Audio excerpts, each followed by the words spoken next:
Abu Dhabi is being redefined. Today, its non-oil sectors drive over half of its economic activity, marking a major shift from dependence to diversification over the past few decades. How did this transformation happen? And what opportunities does the UAE capital unlock for global investors and business leaders? In the Abu Dhabi Advantage series, we'll explore the strategies, sectors, and stakeholders shaping the future of Abu Dhabi. Welcome to the third episode of the Abu Dhabi Advantage series. Today, we're going to dive into the role that AI and advanced tech play in fueling Abu Dhabi's economic growth. AI isn't just transforming industries, it's redefining the way we work, live, and invest. Joining me today are two distinguished guests who are leading the way in this space. Jasem Awadhi, who is the Acting Director General of Economic Affairs at the Abu Dhabi Department of Economic Development. Welcome. Pleasure. And Talal Kaissi, who is Group Chief Global Affairs Officer at G42 and also Chief Partnerships Officer at Core 42. Welcome. So let's get into it. Guys, tell me a little bit about why Abu Dhabi is so focused on AI. I think to start, there are two parts to answering this question. When you look at the characteristics of AI, applying vast knowledge to defining problem statements and then speed of execution, these things, they go hand in hand with our ambition. In terms of why is it so crucial and important for economic strategy, it's for the endless potential of benefit that it can bring to the residents, businesses, as well as to the world. Where we are today in our economic development journey, we have more than 200 different nationalities. We have different universities. We've managed to attract the right talent, and we've created a highly productive ecosystem. With AI, we can really push success to a new frontier, push innovation to a new frontier. Talal, maybe you could introduce us to G42 and Core 42, as these are key players in doing all the things that Jasem just mentioned. Sure. And to Jasem's point, it's got the comparative and competitive advantages that would have attracted and created the right ingredients for a company like ours to be birthed in 2018, where we can contribute to a significant part of the AI value chain. So if you look at it in a couple of layers, you have physical infrastructure in the form of a company called Khazna that is providing the shell and core plus the design for the cloud and AI compute capabilities that will be required to enable artificial intelligence. Then there's Core 42, which is a layer above that in terms of digital infrastructure, and that's where your servers and the cloud and the AI infrastructure layer fit in. Then you need the models and the AI solutions that would be developed. And that's where a company like Inception, which is our applied AI research institute, is focused. And things like the Arabic language model, JACE, or an investment model and an energy model come out of that entity itself. And then you have operating businesses that are industrialized verticals where you're building applications and solutions. So you see things from Presight on big data analytics, AIQ, which is energy transformation, a joint venture initially with ADNOC and now part of Presight, M42 in the healthcare domain, where we run things like the digital health initiatives such as the Emirati Genome Program and other areas of digital health as well, geospatial services in Space 42, and so on and so forth. So that's how we complete a significant portion of that AI value chain, leveraging what Abu Dhabi has to offer in comparative and competitive advantages. So where do you see AI having impact today? So I think AI is essentially something that is now helping us augment human ingenuity to unlock really insights out of huge amounts of data. Essentially what you have is a data set that becomes a goldmine to big pharma companies or healthcare providers to tap into to understand how they can derive insights to create things like drug discovery, precision medicine, preventative care, longevity research, all by leveraging that data set and combining it with other data sets. And similarly, if in space, you have remote sensing data, which is very storage intensive, but also computationally intensive, to then also derive insights from optical imagery, radar imagery, combining them, and for a variety of different use cases, looking at land deformation, land subsidence, and things that can help with precision climate modeling. All these things are part of what we're able to unlock the value of with massive amounts of data. Jasem, government initiatives like Savvy and Aqua are set to bring billions to the economy. Can you tell us a bit about how they came about? In 2007, it all started there with an Abu Dhabi economic diversification vision, where there was a decision not to rely on one source of growth or potential or resource. Since then, we have established so many different industries. With regards to Savi and Agwa, they're part of a wider vision on an industrialization in Abu Dhabi, where we launched the Abu Dhabi Industrial Strategy a couple of years back.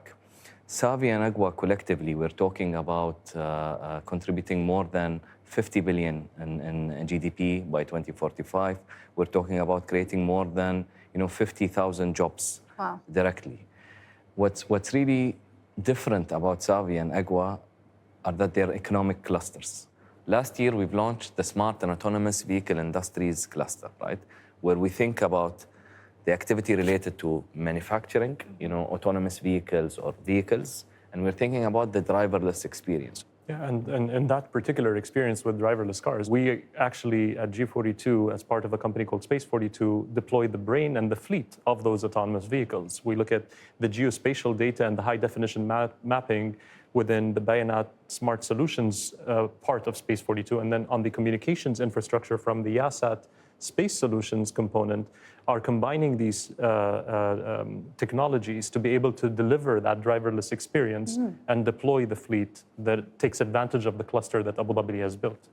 You mentioned Agwa. What does it do? So the Agri Growth and Water Abundance Cluster is where we really want to push the frontier with technologies such as AI to solve global problems in terms of shortages of food, shortages of water, help cut through with new innovative solutions for novel foods such as alternative proteins. And we want to do this here from Abu Dhabi. We have the state-of-the-art universities, we have the programs, we have the talents, and we have, simply speaking, the sophistication, right? So when you put ambition with this sort of soft and physical infrastructure, your possibilities are endless. The important element is these initiatives are orchestrated. They're not parachuted. They're part of a bigger plan, and they're no longer just for the Abu Dhabi economy, right? Now, when we talk about smart and autonomous vehicles, or we talk about, food, alternative proteins, it's an economic development plan where we want to really contribute to the global demand and the global supply, help regions around the world unlock their potential with the help of Abu Dhabi. I just read a report, Jasem, that 44% of businesses in MENA are struggling with AI and tech talent. So ambition, they have the ambition, but they don't have the talent to realize that ambition. What are you in the Abu Dhabi Emirate doing to attract this AI talent? We have to really think about what do we mean by AI talent. The beauty of it, I think there's no one way to tackle the talent gap if it exists. I think the best way is that everybody starts using it. Everyone you meet in Abu Dhabi is probably using some sort of AI in their day-to-day life. I think this is 80% of solving the problem. And I think a key part there is how upskilling and reskilling and then also learning from scratch in AI is also evolving as quickly, if not quicker, than the technology itself. And so when you look at institutions like the Mohammed bin Zayed University of Artificial Intelligence here in Abu Dhabi and the fact that they've just announced an undergraduate program, I think teaching AI and teaching people how to harness it is going to differ from having to look at things in terms of technical skills to understanding better what the technical components are able to deliver and figure out how the human interaction with that technical new intelligence form factor can do to unlock the most value for their particular use cases. And just to add to what Talal is saying, I think experience matters in adopting new technology. And I think second, we have a relatively young demographic that is very tech savvy. And so if talent isn't a barrier to scaling AI in Abu Dhabi, what is? What do you see as any challenges or gaps in scaling AI across various industries in Abu Dhabi? So if you look at it on a global scale, yes, there are a lot of gaps. I mean, energy infrastructure is going to be critical. If you think about what AI requires to enable the diffusion of AI or the provision of equitable access for AI globally, beyond just building a foundation model, but deploying that foundation model and being able to have fine-tuned models for specific use cases, the infrastructure build-out on a global scale is massive, both from a CapEx and from a technical and execution standpoint. If you think of the world today, there's only about 60 gigawatts of data center capacity. And to diffuse AI, in our estimations, in a way that provides equitable access, you are going to need anywhere between 300 and 500 gigawatts of capacity. Wow. Now, if you break it down to a gigawatt level, is roughly around $45 billion a gigawatt. So if you do the math, it's trillions of dollars worth of investments. Abu Dhabi is so uniquely positioned when it comes to clean energy, whether it's nuclear or renewables, natural gas, to provide forcing function for companies that are interested in deploying this physical and digital infrastructure to capitalize on what's here, in addition to the connectivity, which is required as well to diffuse AI beyond Abu Dhabi. So it could be really the grand central of AI, if you think about it. And that's where I think we're quite uniquely positioned. It's not something new to us. Nuclear facilities were something that were conceived of back in 2007. So the foresight that the visionary leadership in Abu Dhabi had is what's enabling us to capitalize on that momentum to enable and unlock the power of AI at scale. Just to comment on what Talal was saying, I mean, one of the competitive advantages, adding to the foresight of the leadership of the Emirate of Abu Dhabi, is how close the private sector and government sector work, specifically when it comes to economic development. And I'm very interested in hearing Talal's view on what are the kind of partnerships that G42 can today leverage or nurture to sort of support the government in the years ahead, specifically when it comes to artificial intelligence.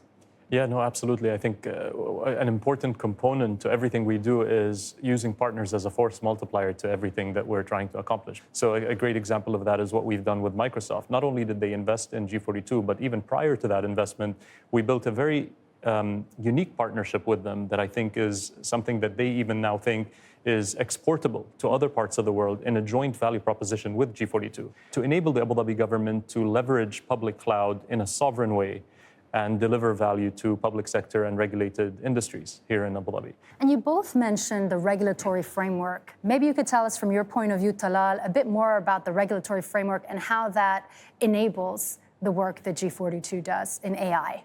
Obviously, regulations are a key critical part of any type of industry to evolve and excel. The problem is where technology is evolving at a faster pace than regulations, sometimes the technologies have to fit existing regulations. And I think the uniqueness of Abu Dhabi's environment is that the regulations are adapting and evolving to ensure that they don't curtail innovation, and that the Abu Dhabi government and the regulators understand the imperatives around adopting AI. There was a recent announcement by Abu Dhabi to become the first digitally AI native government in the world. To be able to do that effectively, there needs to be a permissive regulatory framework that allows for, to a certain extent, sometimes even experimentation in new approaches to deploying technology. So there's always this fine line and balance between making sure that things are done in a safe manner, but also not suppressing the potential to unlock more innovation and value. And that's where I think Abu Dhabi excels. I'm very happy to hear this answer coming from Talal, because one of the things we're super proud of, making sure that whatever is being developed in tandem with the need and the requirement, right? So we were pioneers when it came to blockchain and regulation, and I think today, when it comes to regulation on AI, we're doing the same, right? So it's something at the heart of what we do, and I think why we're successful at it is because we stay super close to the stakeholder, right? So if you're regulating AI, you cannot do this today without having a conversation with Talal. You cannot do it without having conversations with companies who have skin in the game, employees who are using the tool, individuals who are impacted by it.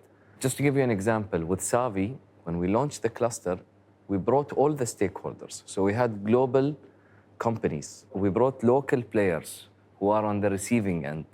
And we brought government entities at the UAE federal level and at the Abu Dhabi level to sort of incept on that day the creation of this cluster and make sure that now, as we regulate and the activity picks up, it happens in a parallel fashion. And Jasem, I can't emphasize enough how important that feedback loop has been with the government for the private sector and industries and companies like G42. Effectively, what you're allowing us to do is really accelerate our path towards innovative new breakthroughs, by not curtailing innovation by inadvertently regulating something that would have made it harder to experiment and to prototype certain things that might be cutting edge. I mean, autonomous driving is one of many examples that you want to be able to lean forward. And that permissive regulatory framework and environment that Abu Dhabi affords us uniquely positions us, I think, on a global level to be able to capitalize on what Abu Dhabi has to offer and that forward-leaning approach that the government takes and that feedback mechanism that's afforded to us. I just want to pick up on something that you said, Jasem. What is happening in Abu Dhabi on the R&D side? A lot is happening in Abu Dhabi on research and development, whether it's, thinking about how do we attract the right innovative talent and how do we place them in the right sectors that are witnessing disruptions, whether it's about thinking differently on patent, whether it's about thinking of new use cases that can create huge benefits in industries where we're already global champion. From a government perspective, what we try to do is create the platforms and help the ecosystem to work together. Obviously, we lean on the institutions that are available over here, like the Mohammed bin Zayed University of Artificial Intelligence for fundamental AI research and for human capital talent pool as well. And to both of you, if you had one message to the world on this topic of AI in Abu Dhabi, what would it be? I think Abu Dhabi is like an open lab.